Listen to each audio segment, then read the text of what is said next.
Hey, I'm Mike Priest, the founder and CEO of Visible. As you scale your company, having the right guides at your side can make all of the difference. Each episode will talk to fellow founders, investors, and experts. We'll dive into their zone of genius, as well as hear about their past mistakes to give you a better chance of success. This podcast is for founders by founders. This is the Founders Forward. Welcome everyone to the Founders Forward Fundraising series. My name is Matt and I'm on the team here at Visible. We've been kicking around this idea of a serialized podcast where we interview a founder on a weekly or recurring basis that's currently going through a fundraise. And the idea behind that is we view fundraising as an asymmetric experience. So on one hand, you have investors that are seeing hundreds, if not thousands of deals in a given year. And on the flip side, you have a founder, especially at the pre-seed or seed stage, that it's likely their first time going through a fundraise, or they maybe have gone through a handful of fundraises in their life. So we're hoping by interviewing someone going through a fundraise, we'll be able to clear their mindset, their psyche, any learnings, any road bumps, and hopefully uncover some tactical takeaways that other founders going through their first fundraise can use. And that brings us to Jonathan Gandalf. Jonathan is the founder of The Juice.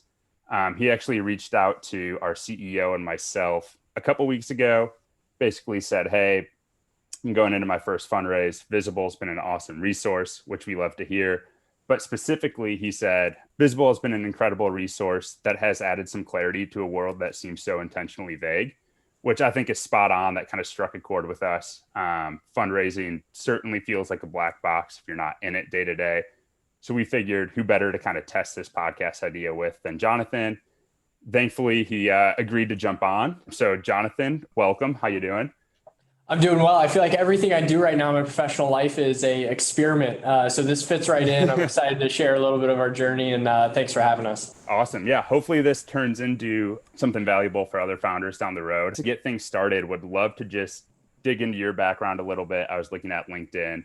Seems pretty interesting. How'd you go from operator to founder, and what's taking you to start The Juice?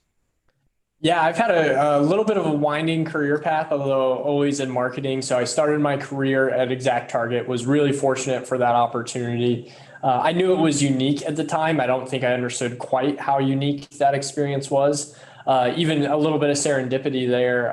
When I started, ExactTarget was growing extremely quickly, running out of physical office space, and they didn't have any office space left with, I think, very intentionally, with the exception of right outside of Scott Dorsey's office. And so the new guy, they shoved me right out there. I started my career about 20 feet from his desk, right outside his office.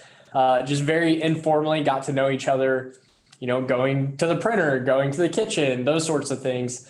And that would have eventually come full circle. So I stayed at ExactTarget through the Salesforce acquisition. I was happy there. I had a side project that became too real, too fast, and too big. And that was starting a craft brewery with some friends out of Cincinnati. And we did that. We took it from pre-revenue to almost $10 million in annual revenue. Scott Dorsey stayed involved. It was actually a venture-backed business, very different than traditional software venture backing, but very capital intensive business nonetheless. So we stayed in touch there. I was there about 4 years, loved the experience, was having a ton of fun, but didn't want to make a career of the beer industry, and jumped back into software at a local healthcare analytics, national, but based locally in Indy, healthcare analytics platform called Springbuck, where I led marketing and business development. I was there about 2 years. Was really happy. Scott Dorsey called me in March of 2020, which was certainly an interesting time, kind of when the world came to a halt. And he asked me if I'd be interested in high alpha opportunities. And I remember telling him, I'm really happy where I'm at, but I'm always going to take your call, right? And I remember he ended the call by saying that's great to hear because we like to hire really happy people. And that's what makes them so good is I walked right into the trap that he so eloquently set. And I ended up joining with this studio company opportunity in July of 2020. So it's been we spent several months in stealth mode and then really began launching the business in January of this year. And I'm learning a lot along the way, as I hinted at the start of the podcast. I'm excited to share some of those learnings with you and the listeners here. I want to get back into the juice in a second, but entirely unrelated out of curiosity. So you're at Braxton, I saw that, and I'm from the Midwest, so I'm familiar. Think they have a pretty strong brand presence, but what's the key in like the craft beer industry to stand out? It feels like there's so many breweries now. When you go into the aisle, it's overwhelming. Was there any branding or marketing key to success there? Yeah, when we started in 2014, we started working on the brand. At that time, so many craft beer brands were just a label on a can or a bottle, and that's really all that the brand was just a logo. Three Floyds is a classic example here in the Midwest. Their brand didn't extend much beyond the label, and they were really successful. So we were very intentional. We had digital marketing backgrounds. So we started Braxton, our ethos was born in a garage, and we wanted that to mean both the blue collar hard work that comes with earning a beer at the end of a day of hard work, as well as the white collar innovation that happens in a garage and entrepreneurship. So we launched leaning into our tech background with a mobile app, a free gigabit Wi-Fi in the tap room, and we actually opened at 8 a.m. Tuesday through Friday and used the space as co-working. So we really placed a bet on the growing tech industry and growing craft beer industry, and that the Venn diagram of those two things, that there were a lot of people in that overlap that we could appeal to, and it worked. We had a record-setting Kickstarter program, and then we grew the business extremely quickly. It was wild. Still looking back on it, feels a little bit surreal, but yeah, that is awesome. we placed a bet on brand and it worked out. Yeah, I love the ethos is awesome, that the blue collar and white collar. But yeah. I could talk about craft beer all day, but getting back to the juice. So what is it? I'm not going to butcher it myself. I've been getting the newsletter from you guys for, I think, a couple months now. It's awesome. Any marketers listening, check it out. But just from you directly, what is the juice, and kind of how'd you start it, or why'd you start it? The Juice is a B2B content discovery platform. So that's a lot of words, and it's very classic B2B tech to say you're like something for something else. We want to be like Spotify or Netflix for professional resources. So everything we do as consumers is curated for us, whether it's news, TV, music, movies. The extreme example I like to give is dating. You can open an app and other human beings are literally curated into your life. Yep. It sounds crazy to say out loud. You're laughing. Yeah, I get that reaction all the time. But it's so second nature to us that we don't even think twice about it. But then in the B2B world, we put content on our website and hope our audience finds it. And so how do they find it? Typically, it's a Google search, and you're not getting good content. You're getting the people with the deepest ad budgets or the most sophisticated SEO programs. If they do find content on your website, a lot of times marketers, I've been guilty of this in my past, are putting it behind a gated experience, and a lot of people abandon that, or they fill it out with fake information. So it's an old school playbook we've been running in the B2B space for 15, 20 years. And so we want to bring that familiar like consumer experience of a curated platform to the B2B space. So we'll bring brands and their content onto our platform, and then independent or individual content consumers onto the platform.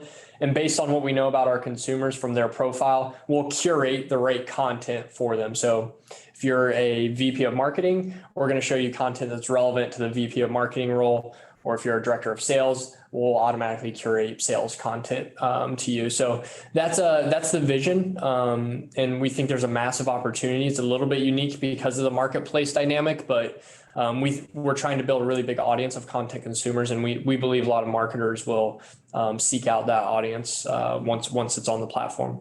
Love it. So would you consider it more of a marketplace or like a typical SaaS business model, or both?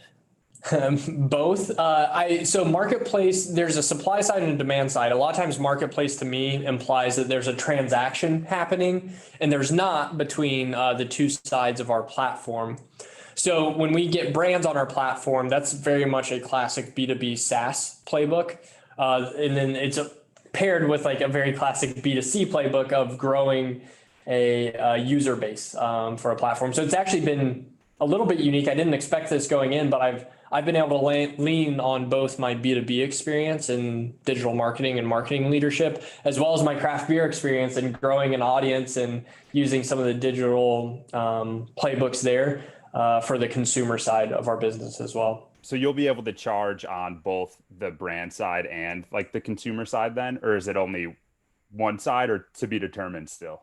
We're going to keep it free for consumers for as long as we can. Okay. The only way we would ever charge consumers, content consumers, is if we're giving them something that requires payment, right? Maybe down the road, like exclusive content or like a VIP experience with the content marketer, or something along those lines. But we really want to keep it free for the consumers. We plan to monetize, and we are monetizing on the brand side through more robust analytics package and more engagements and representation across the platform.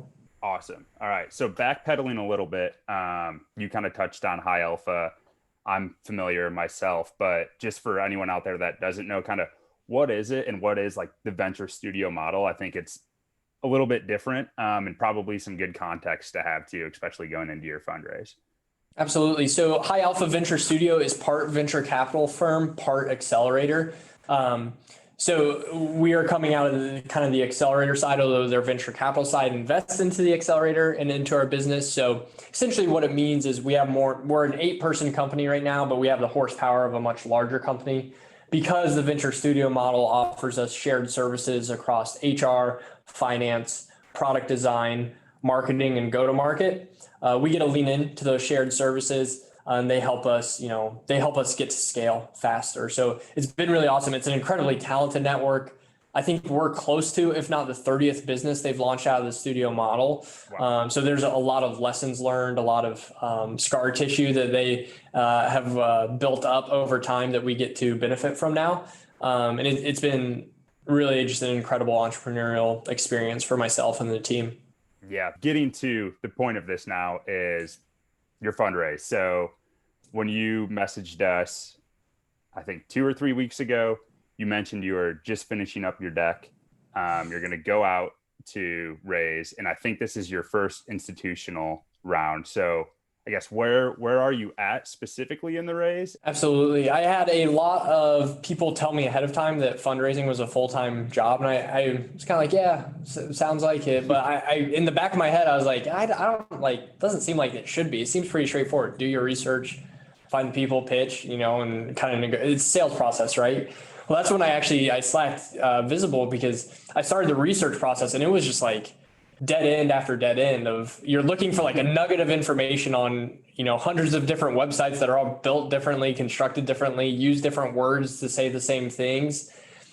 And then I found your Visible Connect, and that made research so much easier. So where I'm at right now is I'm in the research stage. I've created a list that we want to reach out to. I've started to research for people who can make introductions to the investors we've identified. And actually next week, we're going to start seeking out those introductions and put the finishing touches on our pitch deck. Cool. Good to hear that Connect has been useful. And going to that like initial list building, what were you like looking for in investors? Like, did you have an ideal investor in mind and then kind of backpedaled from there and backtracked, or what does that look like? And I guess also while we're at it, how many investors are currently on your list? Absolutely. Yeah. So I had a little bit of familiarity with the venture capital world. So there are some of the classic examples of just firms that I thought would be aspirational to be involved, as well as I was looking for firms that had like a B2B to C or kind of our marketplace dynamic. Anybody that had experience with B2B and marketplaces and SaaS, that was a bullseye. And then also firms that had, they themselves take content very seriously. I feel like that's a rising trend in the VC space is firms having their own content marketing programs. I know those firms I can go into and I don't have to convince them of the value of content marketing. They get it, and then I can just talk about how we support it, right? And I don't have to spend the time kind of level setting on what is content marketing, why is it valuable, how do people do it? And I think we can also help those firms as well with our platform. So that was something I was really looking at. But Visible Connect helped a lot with the kind of targeting B2B SaaS marketplace, and then doing some of my own research around content marketing programs. I've created a list of, it's slightly over 60 right now. We've got 60-ish, and then we've got about, people we think can make introductions to about 40-ish of those, and about 20 nice. that we'll try to reach out to cold and hope for the best. Nice. And do you have a specific plan or anything for like how you're going to reach out? Are you going to hit up a couple to start? Or are you going to do any specific kind of like outreach plans? I've heard from a lot of people that you don't want to go to your tier one first, right? You want to get some reps in, probably stub your toe a little bit early on. So I'll start with some personal potential strategic angel investors, kind of walk them through the pitch, but also seek out feedback. And then I'll probably go to some of the tier 3, tier 2 investors, but I want to get pretty quickly to the investors that can lead, obviously. So I want to get through those practice reps as quickly as possible and then start getting to some of those tier 1s and potential leaders so that we can get them identified first and foremost. Yep, that's spot on. And I'll link to it in this, but I think its first round has this awesome post, and they call it taking on investors in sets, kind of comparing it to like sets of waves, like a surfer. And I want to say they recommend like 5 at a time, and you should mix in. I think they say like do a couple tier 1, a couple tier 2 and 3 in each set. And that way if it's early in the raise and you actually do hit with a tier 1 early, you're at least creating some momentum there, and still getting your practice reps in then with 2 and 3. So it's interesting. Like you kind of said earlier, you would assume it's pretty cut and dry. It's like you go fundraise, but there really is like a lot of strategy and kind of tactics to every step of the process.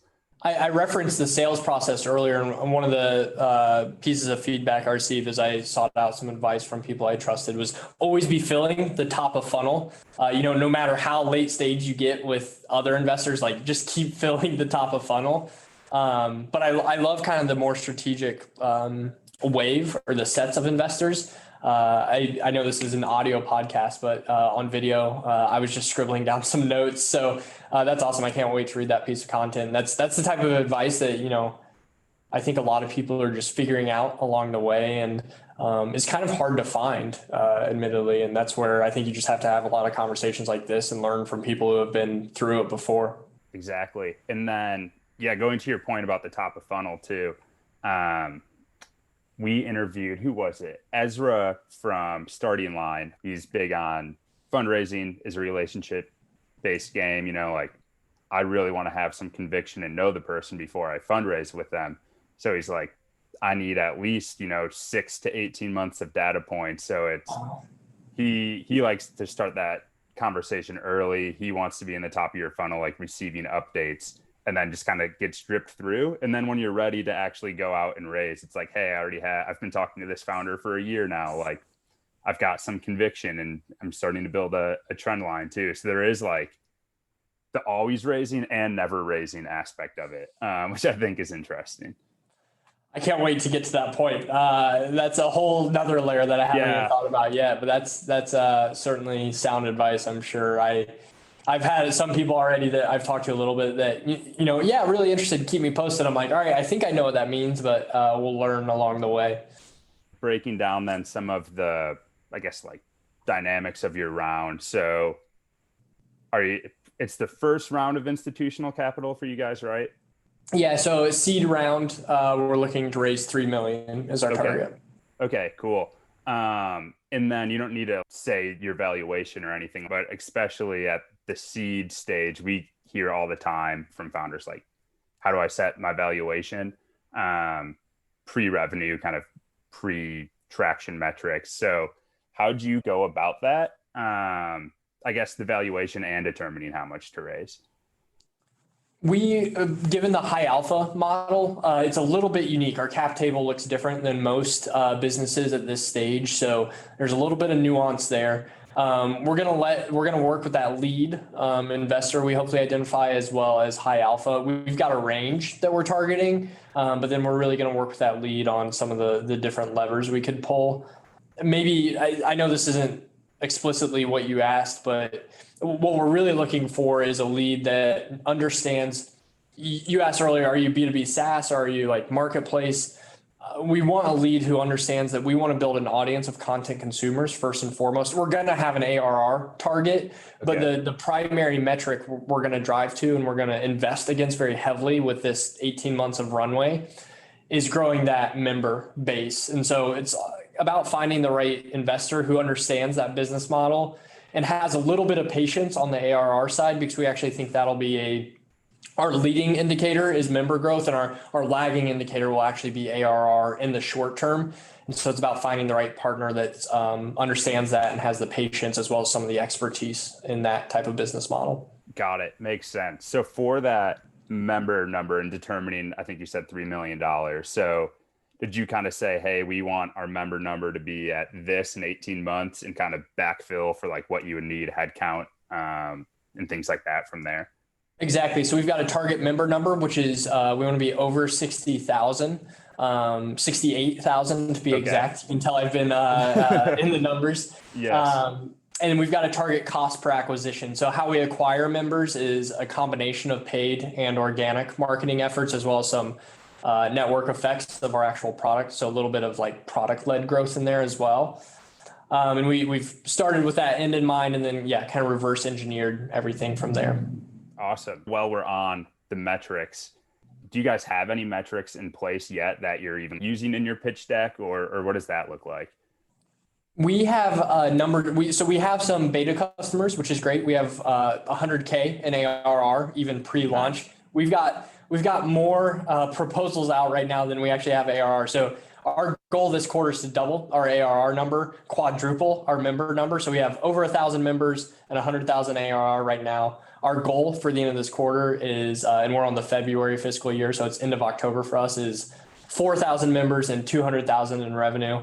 And we'll continue to grow from there. So we have members, we have revenue, we have a current CPA or cost per acquisition of that member, and then ACV. Those are the four major metrics we're measuring right now, the four big levers for our business right now that our team is rallying around and communicating on.